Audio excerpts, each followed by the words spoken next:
Hello दोस्तों, मैं हूं उदल यादव और एक बार फिर आपके लिए लेके आ गया हूं मशीन लर्निंग का एक नया लेक्चर, जिसके अंदर हम देखने वाले हैं एक स्ट्रॉन्ग एल्गोरिदम जिसका नाम है न्यू बेस क्लासीफायर। तो न्यू बेस क्लासीफायर, मैं आपको बता दूं कि ये बहुत ना ईजीएस्ट एल्गोरिदम है जो कि मैथमेटिकल और प्रोबेबिलिटी पे काम करती है। और दूसरी चीज़, ये बहुत जगह ज़्यादा जगहों पे यूज़ होती है और ईजी भी है और एक्यूरेट प्रेडिक्ट करती है। तो ये ना मैं आपको एक तरीके से समझाता हूँ। देखो, एक रियल लाइफ एग्जांपल से समझाता हूँ मैं। एक रियल लाइफ एग्जांपल लेते हैं। क्या लेते हैं हम? Real life example. ठीक है। क्या है real life example? Real life example हमारे पास ये है कि एक व्यक्ति है जो प्रेडिक्ट करता है कि बारिश होगी या नहीं होगी, और उसके पास कुछ डेटा है। क्या डेटा है? देखो, मैं आपको बताता हूँ। पहले तो उसके पास एक टेबल बना लेते हैं अपन। क्या? Cloudy rain count. देखो, जब जब बादल रहे, क्लाउडी रहा है वेदर, ठीक है, जब क्लाउडी रहा है वेदर और बारिश भी हुई है, ऐसा कितनी बार हुआ है? 8 बार हुआ है। ठीक है। जब क्लाउडी रहा है वेदर और बारिश नहीं हुई है, ऐसा कितनी बार हुआ है? ऐसा हुआ है सिर्फ 2 बार। ठीक है। अब मान लो यहाँ पे दिख रहा है ना, एक सेकेंड इसको हटा देता हूँ। जब वेदर क्लाउडी नहीं है, ठीक है, और उस टाइम पे बारिश हो गई, ऐसा कितनी बार हुआ है? ऐसा सिर्फ 1 बार हुआ है। और जब क्लाउडी नहीं है वेदर और बारिश भी नहीं हुई, ऐसा कितनी बार हुआ है? 9 बार हुआ है। ये टोटल कितनी 20 आउटकम्स है हमारे पास इस डेटा के अंदर। क्या बता रहे हैं कि हाँ, जब बादल थे तो बारिश कितनी बार हुई? 8 बार हुई। जब बादल थे तो बारिश नहीं हुई, 2 बार ऐसा हुआ है। ठीक है। ये 20 आउटकम्स हमने ऐसे करके कलेक्ट कर लिए। ठीक है। अब इसके अंदर क्या होता है, हमारे पास जो 20 रिकॉर्ड है, इस डेटा को एनालाइज करके हम प्रोबेबिलिटी निकालते हैं कि मान लो कि आज ना बादल है, तो क्या बारिश होगी? चांसेस तो ज़्यादा यही है, 50% से ज़्यादा चांसेस क्या कह रहे हैं कि हाँ, होनी तो चाहिए। तो इस बात से प्रेडिक्ट कर देता है। ठीक है। आगे मैं इसको बताता हूँ कि कैलकुलेशन कैसे होता है। देखो, हमारे पास ना एक फॉर्मूला होता है, इसको थोड़ा आगे ले चलता है। तो हमारे पास एक फॉर्मूला होता है। क्या फॉर्मूला होता है? हमारा फॉर्मूला है, समझाता हूँ मैं इस फॉर्मूला को। ठीक है। Equals to P of B A dot P of A divided by P of B. ठीक है। तो यहाँ पे क्या होता है, मैं आपको नीचे ना सारी चीज़ें एकदम डिटेल में लिख के बता रहा हूँ। देखो, ए जो है हमारा, कलर चेंज कर लेते हैं एक मिनट अपन। ठीक है। हमारे पास हम वाइट की जगह ले लेते हैं ऑरेंज। ठीक है। तो हमारे पास जो ए है, ए क्या बता रहा है? ये जो ए है हमारे पास, ये क्या है? बारिश होने का कितना चांस है। ठीक है। मैं आपको समझाता हूँ। वो जो हमने लिया है ना, बारिश होने का चांस, जो एग्जाम्पल हमने यूज किया पहले, जो व्यक्ति समझा रहा है उसी से हम समझेंगे। क्या है? ए क्या है? बारिश होने का चांस है। तो बी क्या भैया? बी है बादल होने का एविडेंस। बादल होने का एविडेंस। ठीक है। अब देखो, मैं आपको एक चीज बताता हूँ। हम क्या फाइंड करना चाहते हैं? अगर हमारे पास ये डेटा है तो हम क्या फाइंड करना चाहते हैं? प्रोबेबिलिटी ऑफ ए। ए क्या है? रेन, बारिश होने का चांस कितना है। और जब क्लाउड रहे हैं, क्या रहे हैं? बादल रहे हैं, तब बारिश होने का चांस कितना है, ये हमको फाइंड करना है। तो हम चलो स्टेप बाय स्टेप ना इसको करके ही देख लेते हैं। कैसे करेंगे? हमें क्या क्या निकालना है यहाँ पे, पहले एक बार मैं आपको बता देता हूँ। पहले तो हम क्या निकालेंगे? ये निकालेंगे। ये सारी चीज़ क्या है मैं आपको बताता हूँ। फिर ये निकालेंगे और फिर ये निकालेंगे। ठीक है। तीनों चीज़ कैसे होगी मैं बताता हूँ।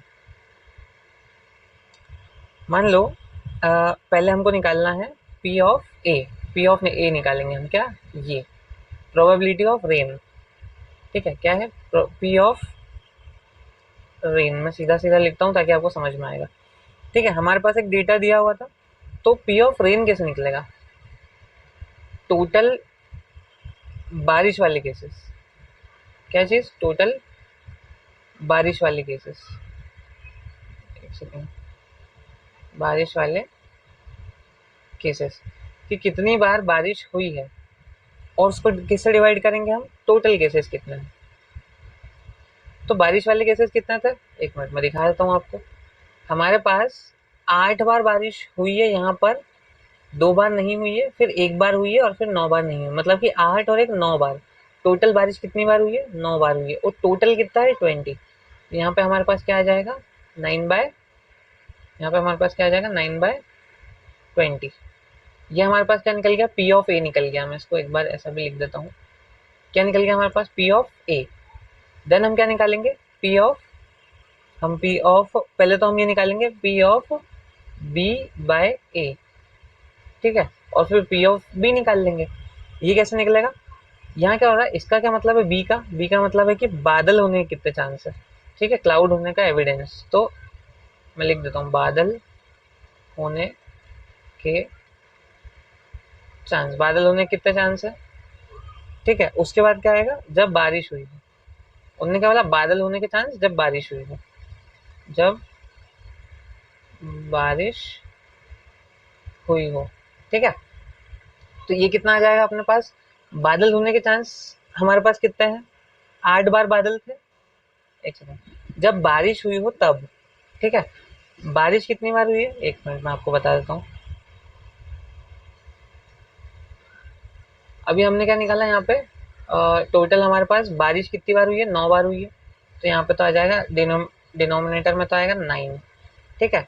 और टोटल बादल होने का चांस जब बारिश हुई हो, तो जब जब बारिश हुई, देखो यहाँ पे 8 बार ऐसा हुआ है कि जब बारिश हुई है और बादल भी है, ठीक है। तो यहाँ पे क्या आ जाएगा, 8 न्यूमरेटर में, समझ आई बात। यहाँ जाएगा हमारे पास 8, तो 8/9 हमारे चांस है इसके। अब थर्ड चीज निकाल लेते हैं, क्या है थर्ड चीज, P of B. P of B क्या है हमारे पास, यहाँ नीचे बता देता हूँ मैं, जब बादल है, ठीक है। इस बी को हटा के सीधा सीधा बादल लिख देता हूँ मैं। बादल होने की जो प्रोबेबिलिटी है हमको वो निकालनी है अब, ठीक है। प्रोबेबिलिटी ऑफ क्लाउड लिख देता हूँ, सही है, प्रोबेबिलिटी ऑफ क्लाउड। तो बादल होने की कितनी प्रोबेबिलिटी है हमारे पास, बादल वाले केसेस हमारे पास कितने थे, तो हमारे पास टोटल 10 केस थे बादल वाले, ठीक है। 8 बार ऐसा हुआ, 10 कैसे हुआ मैं बता दूं, 8 बार ऐसा हुआ जब बारिश हुई बादल के उसमें, और 2 बार ऐसा हुआ जब बारिश नहीं हुई। तो 10 केसेस थे जब टोटल बादल थे, ठीक है। उसके बाद हमारे पास टोटल जो केसेस हैं कि बारिश हुई नहीं हुई, वो सारे टोटल केसेस वो कितने थे, 20। तो ये आंसर आ जाएगा हमारे पास 0.5, ठीक है। अब हमको क्या करना है, हमको इन तीनों को बस फॉर्मूले में पुट करना है। फॉर्मूला हमारा क्या था, एक बार फिर से हम यहाँ पे लिख लेंगे। क्या फॉर्मूला था हमारा, पी ऑफ, क्या फॉर्मूला था, बताओ बताओ, A by B equals to P of B by A into P of A whole divided by P of B. तो देखो हमारे पास इसकी वैल्यू है, इसकी वैल्यू, इसकी वैल्यू, तीनों की वैल्यू हमारे पास, हम यहाँ पे से पुट कर देते हैं, क्या है, 9/20, 8/9 और 0.5। तो यहाँ पे हमारे पास वैल्यू है 8/9 मल्टीप्लाइड बाय, कितना है यहाँ पे, 9/20, और यहाँ पे है 0.5। तो इसको जब हम सॉल्व करेंगे तो हमारे पास निकल के आ रहा है, यहाँ पर कितना आंसर निकल के आ रहा है, यह हमारे पास निकल के आएगा, आई थिंक 0.8 आएगा, ठीक है, 0.8 आएगी हमारी यहाँ पे वैल्यू, ठीक है। तो क्या है कि यहाँ पे हमारे पास कितने चांस हो गए, 0.8 का क्या मतलब हुआ, 80% चांस। कितने चांस है, 80% चांस है कि अगर बादल हैं तो बारिश होगी ही सही। ये तो खैर हमारे पास छोटा सा डेटा था, लेकिन ये बहुत बड़े डेटा पे बहुत एक्यूरेटली वर्क कर देता है, ठीक है।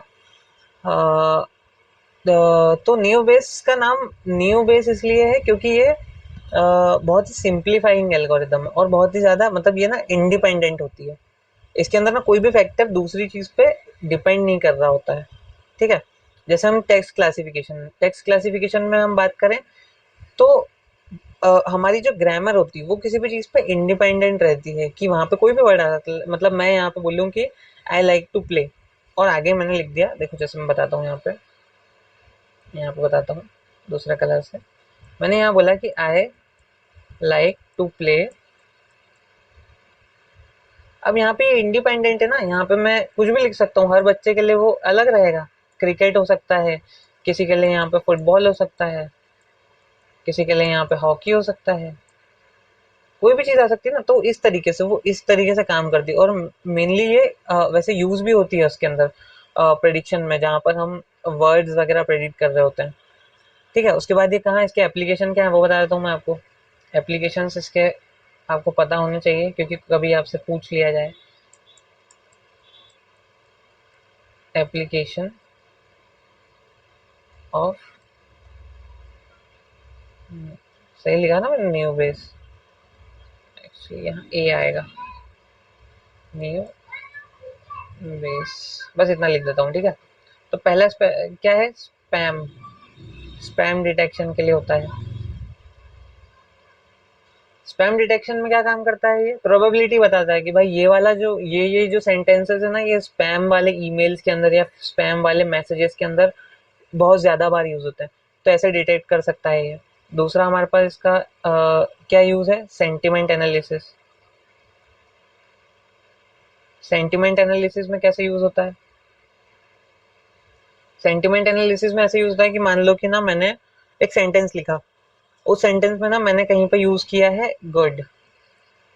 ठीक है, तो वो क्या बताएगा कि गुड कहाँ यूज़ होता है, पॉजिटिव सेंटिमेंट्स के लिए यूज़ होता है। तो वो बता देगा कि हाँ आपका ना जो सेंटिमेंट है वो पॉजिटिव है। मान लो कि मैंने यहाँ पे कहीं पे लिखा है मान लो कोई ऐसा वर्ड लेते हैं जैसे डिसगस्टिंग लिख दिया मैंने। अब डिसगस्टिंग गंदे के लिए यूज होता है, ठीक है, तो वो क्या बोलेगा कि भाई ये तो ना किसी भी नेगेटिव के लिए यूज होता है, क्या किस लिए, नेगेटिव सेंटिमेंट के लिए। समझ आया, तो ऐसे काम करता है, इसको हटा देते हैं सेंटिमेंट एनालिसिस में। उसके बाद हमें और चीज़ें क्या देख सकते हैं, देखो मैं बताता हूँ। इसके और यूजेस क्या है, एप्लीकेशंस मतलब मेडिकल डायग्नोसिस के लिए। मेडिकल डायग्नोसिस कैसे काम आता है, जैसे दवाई देनी है किसी को, ठीक है, तो दवाइयों के लिए यूज होता है। हमने क्या करा, हमारे पास ना सेम तरह के केसेस आ रहे हैं कि भाई सर दुख रहा है, तो हमने क्या करा, एक मॉडल ट्रेन कर दिया, वो बताएगा कि जब सर दुख रहा है आपका, तो उसके क्या क्या रीजंस हो सकते हैं दुखने के, और उसके लिए क्या क्या क्योर्स हो सकते हैं। ठीक है, तो आप जब सिम्टम बताओगे उस मॉडल को, तो वो प्रेडिक्ट करके बता देगा कि हो सकता है कि आपको ये दिक्कत हो, तो आपको ये चीज़ खानी चाहिए। वो प्रेडिक्ट ही कर रहा है ना एक तरीके से, तो ऐसे ये मॉडल भी प्रेडिक्ट करता है। ये एक काम हो गया इसका। दूसरा क्या काम हो सकता है, जो मैंने आपको बताया, एक टेक्स्ट क्लासिफिकेशन। इसमें बहुत ज़्यादा यूज होता है ये। ठीक है, टेक्स्ट क्लासिफिकेशन में। तो ये था हमारा न्यू बेस का पूरा, जो भी हमने सिंपल और इजी तरीके से समझा, ये पूरी थ्योरी थी। अगर इसके ऊपर आपको इम्प्लीमेंटेशन पार्ट चाहिए तो कमेंट करिए, और अभी के लिए थैंक यू। मिलते हैं नेक्स्ट वीडियो में। वीडियो अच्छी लगी हो तो लाइक करें, दोस्तों के साथ शेयर करें और चैनल को सब्सक्राइब करें।